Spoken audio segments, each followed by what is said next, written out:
Hello friends, welcome back to my YouTube channel. Friends, ये देखिए, ये है test series for Bihar Jeevika area coordinator और कम्युनिटी कोऑर्डिनेटर। तो दोस्तों, जो भी लोग इस पोस्ट के लिए अप्लाई किए तो उनके लिए ये बहुत ही इंपॉर्टेंट दोस्तों होने वाला है ये प्रैक्टिस सेट। ठीक है, ये दोस्तों सेट नंबर 13 है। दोस्तों, आप जाइएगा चैनल पर तो आपको 12 सेट ऑलरेडी डला हुआ मिल जाएगा, तो उसको भी जाकर के विजिट करके लगा सकते हैं। ठीक है दोस्तों, तो आइए हम लोग शुरू करते हैं आज का इम्पोर्टेंट सेशन बिहार जीविका के लिए। दोस्तों, यहाँ पे आ जाइए, हम लोग आज का इम्पोर्टेंट सेशन स्टार्ट करते हैं। दोस्तों, इसमें टोटल में 70 क्वेश्चन रहते हैं। ठीक है दोस्तों, यहाँ पर एरिया कोऑर्डिनेटर और कम्युनिटी कोऑर्डिनेटर। ठीक है दोस्तों, हम लोग फुल सिलेबस टेस्ट यहाँ पे लगाएंगे। दोस्तों, फर्स्ट क्वेश्चन में है कि वर्ष 2028 के ऑस्कर पुरस्कार में किस नाम की एक नई श्रेणी जोड़ी जाएगी। तो दोस्तों, कौन सी है वो? सर्वश्रेष्ठ स्टंट डिजाइन की श्रेणी जोड़ी जाएगी। नेक्स्ट में दोस्तों, यहाँ पर हाल ही में संयुक्त राष्ट्र द्वारा कितने भारतीय जवानों को संयुक्त राष्ट्र पदक से सम्मानित किया गया है। तो दोस्तों, ये 821 को किया गया है। नेक्स्ट क्वेश्चन में है दोस्तों, यहाँ पर भारत की उपराष्ट्रपति द्रौपदी मुर्मू को किस देश के द्वारा डॉक्टरेट की मानद उपाधि प्रदान की गई है। तो दोस्तों, ये स्लोवाकिया के द्वारा प्रदान किया गया है। दोस्तों, इसमें जितना भी क्वेश्चन करवाया जा रहा है दोस्तों, इसे एकदम ध्यान से देखना है, क्योंकि ये बहुत ही सिलेक्टेड और इम्पोर्टेंट क्वेश्चन है। तो ध्यान से देखेंगे तो आपको एग्जाम में बहुत ही हेल्प होने वाली है। ठीक है दोस्तों, एक एक क्वेश्चन पे बहुत रिसर्च किया गया है। नेक्स्ट में दोस्तों, यहाँ पर सुकन्या समृद्धि योजना खाता बालिका माता पिता और कानूनी अभिभावकों द्वारा बालिका के डैश होने से पहले कभी नहीं खोला जा सकता है। तो दोस्तों, 10 वर्ष की आयु तक। ठीक है।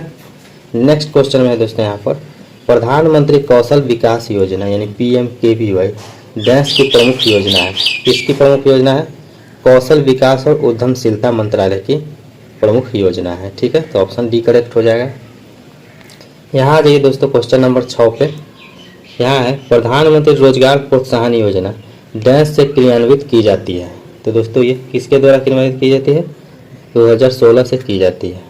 नेक्स्ट में है विदेश में भारतीय राष्ट्रीय ध्वज प्रथम बार किसने फहराया। तो दोस्तों, ये मैडम भीकाजी कामा के द्वारा फहराया गया था। आगे है दोस्तों, इनमें से कौन वंदे मातरम समाचार पत्र के संपादक थे।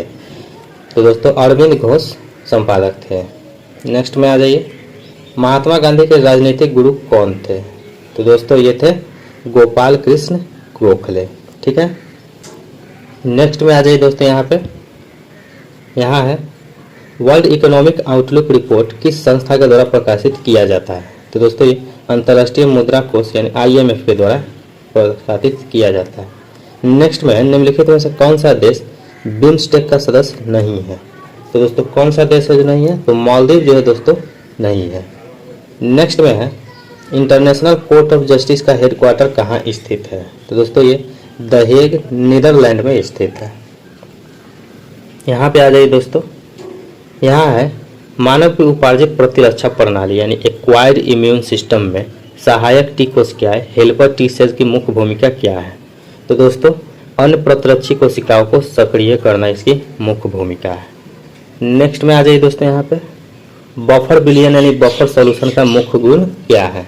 तो दोस्तों, थोड़ी मात्रा में अम्ल या क्षार मिलाने पर या pH में परिवर्तन का विरोध करता है। दोस्तों, इस सबको ध्यान से देखते हुए चलना है, इंपॉर्टेंट क्वेश्चन है दोस्तों, एकदम सही। नेक्स्ट में आ जाइए, परिशुद्ध कृषि यानी प्रिसीजन एग्रीकल्चर में प्रौद्योगिकी जैसे कि GPS, ड्रोन और सेंसर का उपयोग मुख्य उद्देश्य के लिए किया जाता है। किस मुख्य उद्देश्य के लिए किया जाता है दोस्तों? तो खेत के भीतर विभिन्न स्थानों की विशिष्ट आवश्यकताओं के अनुसार इनपुट जैसे पानी, उर्वरक, कीटनाशक का सटीक अनुप्रयोग के लिए। ठीक है। नेक्स्ट में आ जाइए दोस्तों, यहाँ पर खेलो इंडिया यूथ गेम्स 2025 में बिहार अंक तालिका में किस स्थान पर है। तो दोस्तों, ये 15वें स्थान पर है। नेक्स्ट में है दोस्तों, यहाँ पर सुदीर्मन कप बैडमिंटन 2025 का खिताब किस देश ने जीता है। तो दोस्तों, ये चीन के द्वारा जीता गया है। ठीक है दोस्तों, यहाँ आ जाइए दोस्तों 39 नंबर क्वेश्चन पे। ठीक है, यहाँ पे है प्राइमरी की का स्वचालित रूप से कौन सा गुण लागू होता है। तो दोस्तों, यह हमेशा अद्वितीय यानी यूनिक होता है और नल नहीं हो सकता। ठीक है। नेक्स्ट में है अक्षरों TRAMS का उपयोग करके एक सार्थक शब्द बनाए। तो कौन सा सार्थक शब्द बनेगा? दोस्तों मार्स्ट भी बन जाएगा, स्मार्ट भी बन जाएगा, ट्राम्स भी बन जाएगा। तो उपरोक्त में से सभी बनाया जा सकता है। नेक्स्ट में आ जाइए दोस्तों यहाँ पर। दोस्तों ये फॉर एरिया कोऑर्डिनेटर के लिए यहाँ पर स्पेशली 20 क्वेश्चन दोस्तों, ये बहुत इंपॉर्टेंट क्वेश्चन होने वाले हैं, इसको ध्यान में रखिएगा। इसी प्रकार के एकदम डिट्टो दोस्तों आपको सवाल एग्जाम में देखने को मिलेंगे, तो इसको एकदम ध्यान से देखते हुए चलना। चलिए दोस्तों शुरू करते हैं। प्रधानमंत्री आवास योजना ग्रामीण और मुख्यमंत्री आवास योजना ग्रामीण बिहार के बीच मुख्य अंतर से संबंधित कथनों का चयन करें।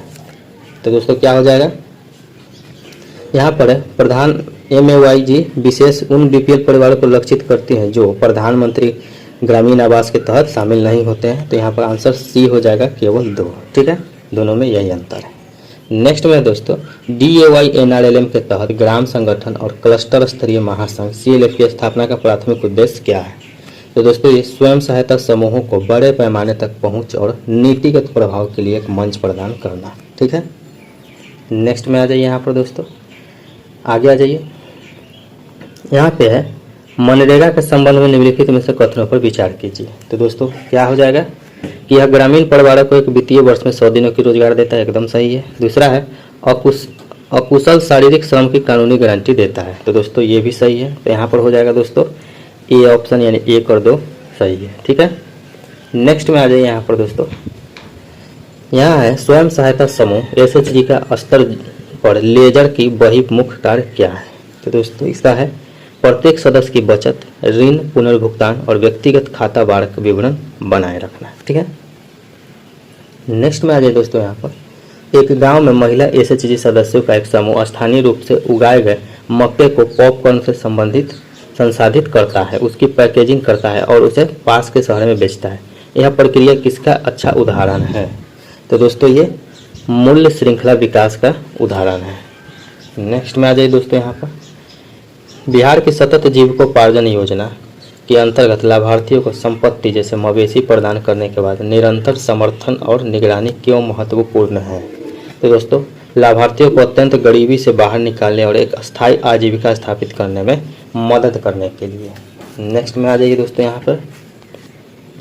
यहाँ है 73वें संवैधानिक संशोधन के अनुसार पंचायती राज संस्थाओं को योजनाओं के लाभार्थी या कार्यान्वयन के लिए किन 2 महत्वपूर्ण शक्तियों का स्थानांतरण आवश्यक है। तो दोस्तों निधि और कार्यकर्ता।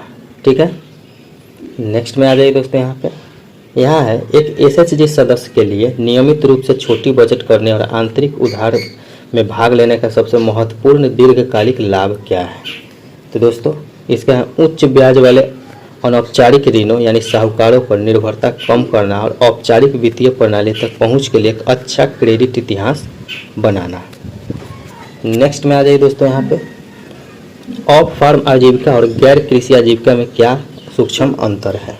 तो दोस्तों इसमें है ऑफ फार्म गतिविधियाँ कृषि से जुड़ी होती है जैसे प्रसंस्करण, जबकि गैर कृषि गतिविधियाँ पूरी तरह से अलग होती है जैसे दुकानदारी या बढ़ईगिरी। ठीक है, आ जाइए नेक्स्ट क्वेश्चन पे दोस्तों। यहाँ पे नेक्स्ट क्वेश्चन है बिहार की औद्योगिक नीतियाँ ग्रामीण क्षेत्रों में आजीविका को कैसे बढ़ावा देती है। तो दोस्तों ये खाद्य प्रसंस्करण, हस्तशिल्प और कृषि आधारित सूक्ष्म लघु और मध्यम उद्यमों को प्रोत्साहित करके। ठीक है, आगे आ जाइए दोस्तों यहाँ पर। स्वयं सहायता समूह बैंक लिंकेज कार्यक्रम की सफलता के लिए पंचसूत्र नियमित बैठक, नियमित बचत, नियमित आंतरिक उधार और नियमित चुकौती और नियमित बही खाता का पालन क्यों महत्वपूर्ण है। तो दोस्तों यह समूह अनुशासन, वित्तीय जिम्मेदारी और ऋण पात्रता स्थापित करता है जिससे बैंकों का विश्वास बढ़ता है। नेक्स्ट में आ जाइए दोस्तों यहाँ पे। यहाँ है किसान उत्पादन संगठन यानी FPO का गठन मूल्य श्रृंखला वैल्यू चेन को मजबूत करने में कैसे मदद करता है। तो दोस्तों यह छोटे किसानों को इनपुट की सामूहिक खरीद, प्रसंस्करण और उपज की सामूहिक बिक्री के लिए एक साथ लाता है जिससे उनकी सौदेबाजी की शक्ति बढ़ती है। नेक्स्ट में आ जाइए दोस्तों यहाँ पे। बिहार की मुख्यमंत्री उद्यमी योजना के तहत प्रदान की जाने वाली वित्तीय सहायता का स्वरूप क्या है। तो दोस्तों यह एक ब्याज मुक्त ऋण और अनुदान संयोजन है जो उद्यमिता को बढ़ावा देने के लिए दिया जाता है। नेक्स्ट में दोस्तों ग्रामीण क्षेत्रों में डिजिटल फाइनेंस मॉडल को बढ़ावा देने के लिए एक मुख्य चुनौती क्या है। तो दोस्तों सीमित डिजिटल साक्षरता, अविश्वसनीय इंटरनेट कनेक्टिविटी और साइबर धोखाधड़ी का डर। नेक्स्ट में आ जाइए दोस्तों यहाँ पर। यहाँ है बजटिंग और व्यय ट्रैकिंग एक ग्रामीण परिवार के वित्तीय रूप से कैसे सशक्त बनाता है। तो दोस्तों ये उन्हें अपनी आय और व्यय को समझने, अनावश्यक खर्चों की पहचान करने और भविष्य के लक्ष्यों के लिए बचत करने में मदद करता है। नेक्स्ट में आ जाइए दोस्तों, यहाँ पे राष्ट्रीय सामाजिक सहायता कार्यक्रम एनसैप और राज्य सरकार की सामाजिक सुरक्षा योजना में क्या संबंध है। तो दोस्तों एनसैप एक केंद्र प्रायोजित कार्यक्रम और राज्य सरकार इनमें अपना योगदान देकर इसको लाभों का विस्तार कर सकती है या पूरक योजनाओं में चला सकती है। नेक्स्ट में आ जाइए दोस्तों, यहाँ पे सहकारी समिति यानी कोऑपरेटिव सोसाइटी का स्वैच्छिक और खुली सदस्यता सिद्धांत का क्या दर्शाता है। तो दोस्तों कोई भी बिना किसी सामाजिक, राजनीतिक और धार्मिक भेदभाव के स्वेच्छा से शामिल हो सकता है और छोड़ सकता है। ठीक है, नेक्स्ट में आ जाइए। एक एरिया कोऑर्डिनेटर के लिए एसएचजी, वीओ, सीएलएफ स्तर की बही खाता बुक कीपिंग की निगरानी क्यों महत्वपूर्ण है। तो दोस्तों यह समूह के वित्तीय स्वास्थ्य, पारदर्शिता और सदस्यों के धन के उचित प्रबंधन को सुनिश्चित करने के लिए महत्वपूर्ण है। नेक्स्ट में आ जाइए दोस्तों, यहाँ पे प्रधानमंत्री कृषि सिंचाई योजना और राष्ट्रीय कृषि विकास योजना जैसी योजनाओं ग्रामीण आजीविका को कैसे प्रभावित करती है। तो दोस्तों वे कृषि उत्पादकता और जल दक्षता को बढ़ाकर कृषि आधारित आजीविका को मजबूत और अधिक टिकाऊ बनाती है। नेक्स्ट में आ जाइए दोस्तों, यहाँ है यदि किसी एसएचजी को बैंकों से ऋण प्राप्त करने के लिए कठिनाई हो रही है तो इसका एक संभावित कारण क्या हो सकता है। तो दोस्तों समूह के बही खाते अधूरे हैं या पंचसूत्र का पालन नहीं किया जा रहा है, जिसमें कि बैंक उनकी ऋण चुकाने की क्षमता पर संदेह हो रहा है। दोस्तों यहाँ से अगर आप कम्युनिटी कोऑर्डिनेटर के लिए फॉर्म अप्लाई किए हैं तो 20 क्वेश्चन बहुत इंपॉर्टेंट रहने वाले हैं, तो ये सब दोस्तों एकदम ध्यान से देखना है। ठीक है, नेक्स्ट यहाँ पर क्वेश्चन है कि ग्राम सभा का सदस्य कौन होता है। तो दोस्तों ग्राम सभा का सदस्य कौन होता है। पंचायत क्षेत्र के मतदाता के रूप में पंजीकृत सभी व्यक्ति। ठीक है, नेक्स्ट में है स्वयं सहायता समूह यानी सेल्फ हेल्पिंग ग्रुप द्वारा अपनाए जाने वाले पंचसूत्र में निम्नलिखित में से कौन सा शामिल नहीं है। तो दोस्तों नियमित राजनीतिक चर्चा इसमें शामिल नहीं है। नेक्स्ट में आ जाइए, क्लस्टर स्तरीय संघ का एक मुख्य वित्तीय कार्य क्या है। तो दोस्तों बैंकों से ऋण प्राप्त करना और उन्हें ग्राम संगठनों को वितरित करना। ठीक है, नेक्स्ट में आ जाइए, यहाँ पर ग्रामीण अर्थव्यवस्था में गैर कृषि ऑफ फार्म आजीविका को बढ़ावा देना क्यों महत्वपूर्ण है। तो दोस्तों कृषि पर निर्भरता कम करने और आय के स्रोत के विविधता लाने के लिए। ठीक है, नेक्स्ट में आ जाइए दोस्तों, यहाँ है मनरेगा के तहत किए जाने वाले कार्यों का अनुमोदन कौन सी संस्था करती है। तो दोस्तों ये ग्राम सभा के द्वारा किया जाता है। नेक्स्ट में है DAY NRLM के तहत सामुदायिक निवेश कोष यानी कम्युनिटी इन्वेस्टमेंट फंड किसे प्रदान किया जाता है। तो दोस्तों ये सेल्फ हेल्प ग्रुप के संघों जैसे CLF को प्रदान किया जाता है। नेक्स्ट में आ जाइए दोस्तों, यहाँ पे प्रधानमंत्री आवास योजना ग्रामीण के तहत लाभार्थियों को घर के साथ साथ और क्या बनाने की प्रोत्साहन मिलती है। तो दोस्तों क्या बनाने के लिए मिलता है, एक शौचालय। नेक्स्ट में आ जाइए दोस्तों, यहाँ है प्रधानमंत्री ग्राम सड़क योजना में सड़कों की गुणवत्ता सुनिश्चित करने के लिए किस प्रकार निगरानी प्रणाली का उपयोग किया जाता है। तो दोस्तों त्रिस्तरीय गुणवत्ता प्रणाली का प्रयोग किया जाता है। नेक्स्ट में है निम्नलिखित में से कौन PM किसान योजना के लिए अपात्र यानी इनएलिजिबल है। तो दोस्तों एक किसान जो आयकर इनकम टैक्स देता है तो वो एलिजिबल नहीं होगा। नेक्स्ट में है जीविका का मुख्य उद्देश्य केवल आर्थिक सशक्तिकरण नहीं बल्कि सामाजिक सशक्तिकरण पर भी है। इसका एक उदाहरण क्या है। दोस्तों लैंगिक समानता, स्वास्थ्य जैसे मुद्दों पर जागरूकता पैदा करना। ठीक है, नेक्स्ट में दोस्तों यहाँ पर सतत जीविकोपार्जन योजना के तहत लाभार्थियों को प्रदान की जाने वाली गहन सहायता इंटेंसिव सपोर्ट में क्या शामिल है। तो दोस्तों इसमें नियमित परामर्श और मार्गदर्शन शामिल है। नेक्स्ट में आ जाइए दोस्तों, यहाँ पर बिहार कुशल युवा कार्यक्रम KYP किस मिशन का एक हिस्सा है। तो दोस्तों ये बिहार कौशल विकास मिशन का एक हिस्सा है। नेक्स्ट में आ जाइए दोस्तों, यहाँ पर मुख्यमंत्री उद्यमी योजना के तहत कुल कितना परियोजना लागत कितना प्रतिशत सब्सिडी के रूप में प्रदान किया जाता है विशेष श्रेणियों के लिए। तो दोस्तों ये 50% प्रदान किया जाता है। नेक्स्ट में है मधुमक्खी पालन यानी बी कीपिंग को किस प्रकार की आजीविका के रूप में वर्गीकृत किया जा सकता है। तो दोस्तों ये कृषि संबंध आजीविका यानी एग्रो एलाइड लाइवहुड बोल सकते हैं। नेक्स्ट में आ जाइए दोस्तों, स्वयं सहायता समूह में आंतरिक ऋण से क्या तात्पर्य है? तो दोस्तों ये समूह की बचत खाते में सदस्यों से ऋण देना। नेक्स्ट में है दोस्तों यहाँ पर, एक ग्रामीण महिला जो पास के ईंट भट्टे पर दैनिक मजदूरी करती है उसकी आजीविका क्या है? तो दोस्तों गैर कृषि आजीविका है। नेक्स्ट में है, ग्राम पंचायत विकास योजना के निर्माण में किसकी महत्वपूर्ण भूमिका होती है? तो दोस्तों ग्राम सभा और समुदाय की महत्वपूर्ण भागीदारी होती है। नेक्स्ट में है दोस्तों यहाँ पर, DAY NRLM का मांग संचालित दृष्टिकोण का क्या मतलब है? तो दोस्तों कार्यक्रम की गतिविधि यानी सेल्फ हेल्पिंग ग्रुप सदस्यों की ज़रूरतों और आकांक्षाओं पर आधारित होती है। नेक्स्ट में आ जाइए दोस्तों यहाँ पर, निम्नलिखित में से कौन सी योजना सीधे तौर पर ग्रामीण उद्यमिता को बढ़ावा देता है? तो दोस्तों ये मुख्यमंत्री उद्यमी योजना है। नेक्स्ट में है, एक किसान जो खेती करने के साथ साथ अपने ट्रैक्टर ट्रॉली को माल ढुलाई के लिए किराए पर भी चलाता है उसकी आय स्रोत क्या है? तो दोस्तों कृषि आधारित और गैर कृषि दोनों हो जाएगा। दोस्तों आपको हर एक एग्जाम में 10 कंप्यूटर के सवाल रहेंगे, तो यहाँ से दोस्तों कोई भी पोस्ट के लिए हो वो सभी लोग कंप्यूटर देख सकते हैं। तो चलिए दोस्तों कंप्यूटर शुरू करते हैं। यहाँ से आ जाइए दोस्तों, तो MS पावर पॉइंट में स्लाइड सॉर्टर व्यू के संदर्भ में निम्नलिखित में से गलत कथन का चयन करना है। तो कौन सा है दोस्तों? किसी स्लाइड के कंटेंट को परिवर्तित करना, ये गलत कथन है। नेक्स्ट में आ जाइए दोस्तों, यहाँ पे निम्नलिखित में से कौन सी टेक्नोलॉजी का उपयोग बैंकों द्वारा चेक की प्रक्रिया के लिए किया जाता है? तो दोस्तों ये MICR टेक्नोलॉजी का उपयोग किया जाता है। आगे है, निम्नलिखित में से कौन सा ऐसा कार्य है जो प्रमुख रूप से CPU का नहीं है? तो दोस्तों ग्राफिकल प्रोसेसिंग। ठीक है, नेक्स्ट क्वेश्चन पे आ जाइए दोस्तों। यहाँ है, एक वर्कशीट एक सेल फॉर्मेटिंग को उसी वर्कशीट की दूसरी में लागू करने के लिए आप निम्नलिखित में से डैश उपयोग करेंगे। क्या उपयोग किया जाएगा? Paste special greater than format.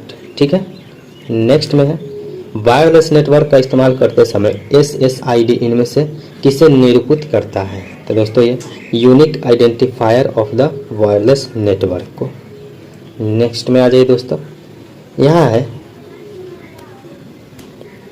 पर निम्नलिखित में से किसे या किन्हें लो लेवल लैंग्वेज के रूप में परिभाषित किया जा सकता है? तो दोस्तों असेंबली को लो लेवल लैंग्वेज के रूप में परिभाषित किया जा सकता है।